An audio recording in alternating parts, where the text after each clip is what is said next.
Le premier livre des Chroniques, chapitre 27. Enfants d'Israël, selon leur nombre, chefs des maisons paternelles, chefs de milliers et de centaines et officiers au service du roi pour tout ce qui concernait les divisions, leur arrivée et leur départ, mois par mois, pendant tous les mois de l'année, chaque division étant de 24 000 hommes. À la tête de la première division pour le premier mois était Jaskobéam, fils de Zabdiel, et il avait une division de 24 000 hommes. Il était des fils de Péretz, et il commandait tous les chefs des troupes du premier mois. À la tête de la division du second mois était Dodaï, l'Akokite. Miklot était l'un des chefs de sa division, et il avait une division de 24 000 hommes. Le chef de la troisième division pour le troisième mois était Benaja, fils du sacrificateur Jéhojada, chef, et il avait une division de 24 000 hommes. Ce Benaja était un héros parmi les 30, et à la tête des 30. Et Amizadab, son fils, était l'un des chefs de sa division. Le quatrième pour le quatrième mois était Azaël, frère de Joab, et après lui, Zébadia son fils, et il avait une division de 24 000 hommes. Le cinquième pour le cinquième mois était le chef Shaméut, le Jizrakite, et il avait une division de 24 000 hommes. Le sixième pour le sixième mois était Ira, fils d'Ikek, le Tékoïte, et il avait une division de 24 000 hommes. Le septième pour le septième mois était Héletz, le Pélonite, des fils d'Éphraïm, et il avait une division de 24 000 hommes. Le huitième pour le huitième mois était Sibécaï, le Huskatite, de la famille des Zérakites, et il avait une division de 24 000 hommes. Le neuvième pour le neuvième mois était Abiézer, d'Anatoth, des Benjamites, et il avait une division de 24 000 hommes. Le dixième pour le dixième mois était Maharaï, de Nétopha, de la famille des Zérakites, et il avait une division de 24 000 hommes. Le onzième pour le onzième mois était Benaja, de Piraton, des fils d'Éphraïm, et il avait une division de 24 000 hommes. Le douzième pour le douzième mois était Eldaï, de Nétopha, de la famille d'Otniel, et il avait une division de 24 000 hommes. Voici les chefs des tribus d'Israël. Chef des Rubénites, Eliezer, fils de Zikri. Des Siméonites, Shephatia, fils de Maaka. Des Lévites, Askabia, fils de Kemuel. De la famille d'Aaron, Tsadok. De Juda, Élihu, des frères de David. D'Issachar, Omri, fils de Mikaël. De Zabulon, Jiskemaéja, fils d'Abdias. De Nephtali, Jérimoth, fils d'Azriel. Des fils d'Éphraïm, Osée, fils d'Azazia. De la demi-tribu de Manassé, Joël, fils de Pédaja. De la demi-tribu de Manassé en Galaad, Jiddo, fils de Zacharie. De Benjamin, Jaasiel, fils d'Abner. De Dan, Azaraël, fils de Jérokam. Ce sont là les chefs des tribus d'Israël. David ne fit point le dénombrement de ceux d'Israël qui étaient âgés de 20 ans et au-dessous, car l'Éternel avait promis de multiplier Israël comme les étoiles du ciel. Joab, fils de Tseruja, avait commencé le dénombrement, mais il ne l'acheva pas. L'Éternel s'étant irrité contre Israël à cause de ce dénombrement, qui ne fut point porté parmi ceux des chroniques du roi David. Azmavet, fils d'Adiel, était préposé sur les trésors du roi. Jonathan, fils d'Ozias, sur les provisions dans les champs, les villes, les villages et les tours. Ezri, fils de Kélub, sur les ouvriers de la campagne qui cultivaient la terre. Schiméi, de Rama, sur les vignes. Zabdi, de Shepham, sur les provisions de vin dans les vignes. Baalanan, de Guéder, sur les oliviers et les sycomores dans la plaine. Joach, sur les provisions d'huile. Sitraï, de Saron, sur les bœufs qui passaient en Saron. Shaphat, fils d'Adlaï, sur les bœufs dans les vallées. Obil l'Ismaélite sur les chameaux, Jegdia de Méronoth sur les ânesses, Jaziz l'Agarénien sur les brebis. Tout cela était intendant des biens du roi David. Jonathan, oncle de David, était conseiller, homme de sens et de savoir. Jéhiel, fils de Hachmoni, était auprès des fils du roi. Achitophel était conseiller du roi. Uscaï l'Archien était ami du roi. Après Achitophel, Jéhojada, fils de Benaja, et Abiatar furent conseillers. Joab était chef de l'armée du roi. Le premier livre des Chroniques, chapitre 28. David convoqua à Jérusalem tous les chefs d'Israël, les chefs des tribus, les chefs des divisions au service du roi, les chefs de milliers et les chefs de centaines, ceux qui étaient en charge sur tous les biens et les troupeaux du roi, et auprès de ses fils, les eunuques, les héros de tous les hommes vaillants. Le roi David se leva sur ses pieds et dit : « Écoutez-moi, mes frères et mon peuple. J'avais l'intention de bâtir une maison de repos pour l'arche de l'alliance de l'Éternel et pour le marchepied de notre Dieu, et je me préparais à bâtir. Mais Dieu m'a dit : tu ne bâtiras pas une maison à mon nom, car tu es un homme de guerre et tu as versé du sang. L'Éternel, le Dieu d'Israël, m'a choisi dans toute la maison de mon père pour que je fusse roi d'Israël à toujours, car il a choisi Juda pour chef, il a choisi la maison de mon père dans la maison de Juda, et parmi les fils de mon père, c'est moi qu'il a voulu faire régner sur tout Israël. Entre tous mes fils, car l'Éternel m'a donné beaucoup de fils, il a choisi mon fils Salomon pour le faire asseoir sur le trône du royaume de l'Éternel sur Israël. Il m'a dit : Salomon, ton fils, bâtira ma maison et mes parvis, car je l'ai choisi pour mon fils, et je serai pour lui un père. J'affermirai pour toujours son royaume, s'il reste attaché comme aujourd'hui à la pratique de mes commandements et de mes ordonnances. Maintenant, aux yeux de tout Israël, de l'assemblée de l'Éternel, et en présence de notre Dieu, qui vous entend, observez et prenez à cœur tous les commandements de l'Éternel votre Dieu, afin que vous possédiez ce bon pays et que vous le laissiez en héritage à vos fils après vous, à perpétuité. Et toi, Salomon, mon fils, connais le Dieu de ton père et sers-le d'un cœur dévoué et d'une âme bien disposée, car l'Éternel sonde tous les cœurs et pénètre tous les desseins et toutes les pensées. Si tu le cherches, il se laissera trouver par toi, mais si tu l'abandonnes, il te rejettera pour toujours. Considère maintenant que l'Éternel t'a choisi afin que tu bâtisses une maison qui serve de sanctuaire. Fortifie-toi et agis. David donna à Salomon son fils le modèle du portique et des bâtiments, des chambres du trésor, des chambres hautes, des chambres intérieures et de la chambre du propitiatoire.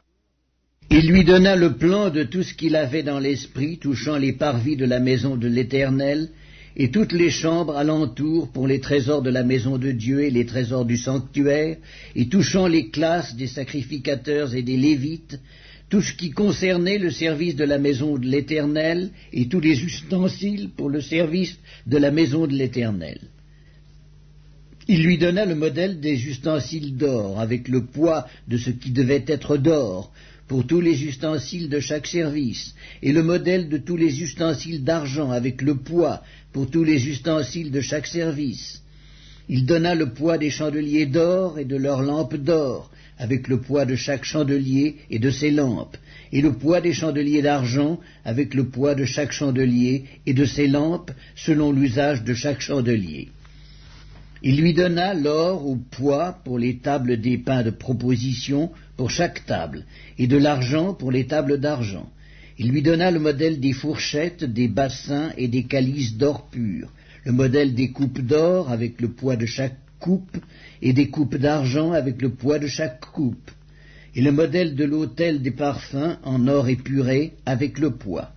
Il lui donna encore le modèle du char, des chérubins d'or qui étendent leurs ailes et couvrent l'arche de l'alliance de l'Éternel. C'est par un écrit de sa main, dit David, que l'Éternel m'a donné l'intelligence de tout cela, de tous les ouvrages de ce modèle.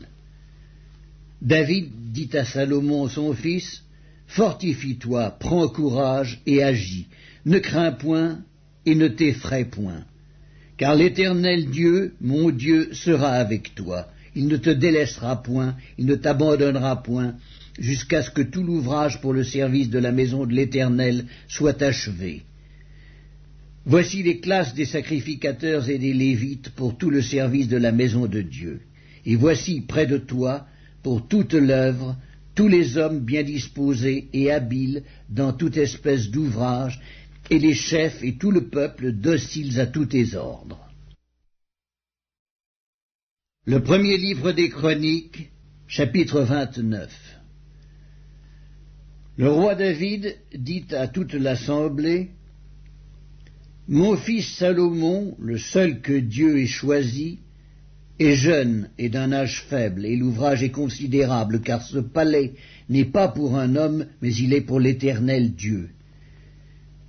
J'ai mis toutes mes forces à préparer pour la maison de mon Dieu de l'or pour ce qui doit être d'or, de l'argent pour ce qui doit être d'argent, de l'airain pour ce qui doit être d'airain, du fer pour ce qui doit être de fer, et du bois pour ce qui doit être de bois, des pierres d'onyx et des pierres à enchâsser, des pierres brillantes et de diverses couleurs, toutes sortes de pierres précieuses et du marbre blanc en quantité.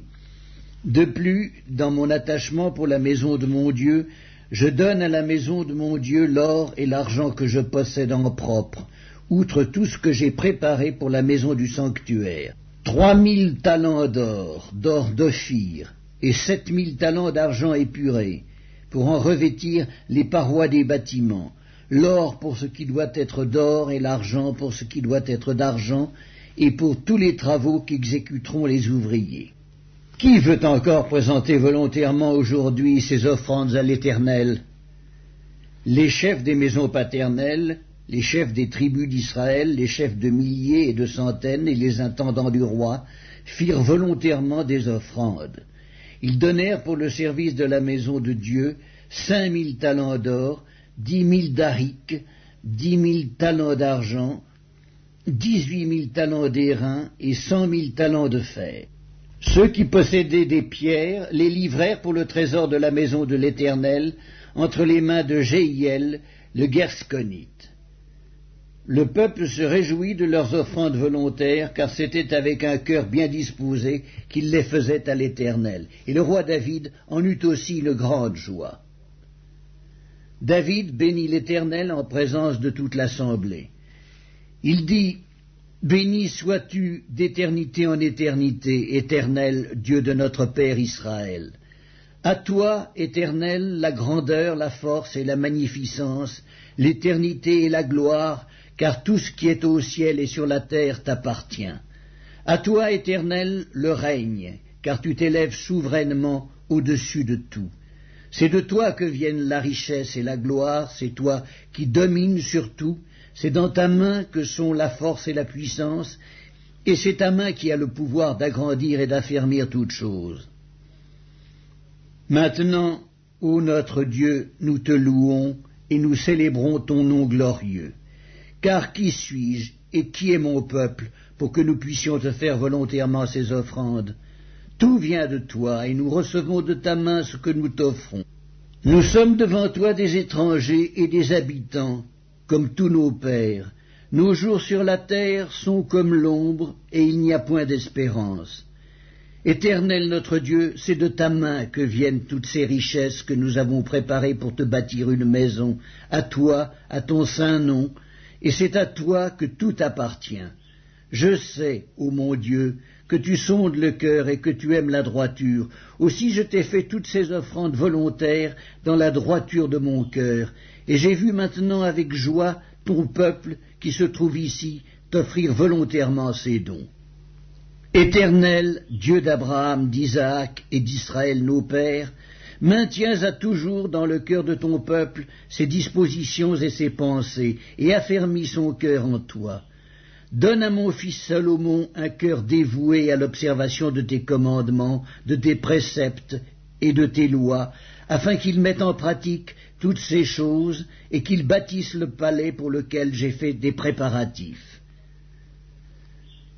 David dit à toute l'assemblée, « Bénissez l'Éternel, votre Dieu, » et toute l'assemblée bénit l'Éternel, le Dieu de leur père.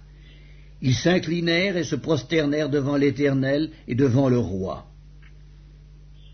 Le lendemain de ce jour, ils offrirent en sacrifice et en holocauste à l'Éternel 1000 taureaux, 1000 béliers et 1000 agneaux, avec les libations ordinaires, et d'autres sacrifices en grand nombre pour tout Israël. Ils mangèrent et burent ce jour-là devant l'Éternel avec une grande joie. Ils proclamèrent roi pour la seconde fois Salomon, fils de David. Ils l'oignirent devant l'Éternel comme chef, et ils oignirent Tsadok comme sacrificateur. Salomon s'assit sur le trône de l'Éternel comme roi à la place de David son père. Il prospéra, et tout Israël lui obéit. Tous les chefs et les héros, et même tous les fils du roi David, se soumirent au roi Salomon. L'Éternel éleva au plus haut degré Salomon sous les yeux de tout Israël, et il rendit son règne plus éclatant que ne fut celui d'aucun roi d'Israël avant lui. David, fils d'Isaïe, régna sur tout Israël. Le temps qu'il régna sur Israël fut de 40 ans. À Hébron, il régna 7 ans, et à Jérusalem, il régna 33 ans. Il mourut dans une heureuse vieillesse, rassasié de jours, de richesse et de gloire. Et Salomon, son fils, régna à sa place. Les actions du roi David, les premières et les dernières, sont écrites dans le livre de Samuel le voyant, dans le livre de Nathan le prophète, et dans le livre de Gad le prophète, avec tout son règne et tous ses exploits, et ce qui s'est passé de son temps, soit en Israël, soit dans tous les royaumes des autres pays.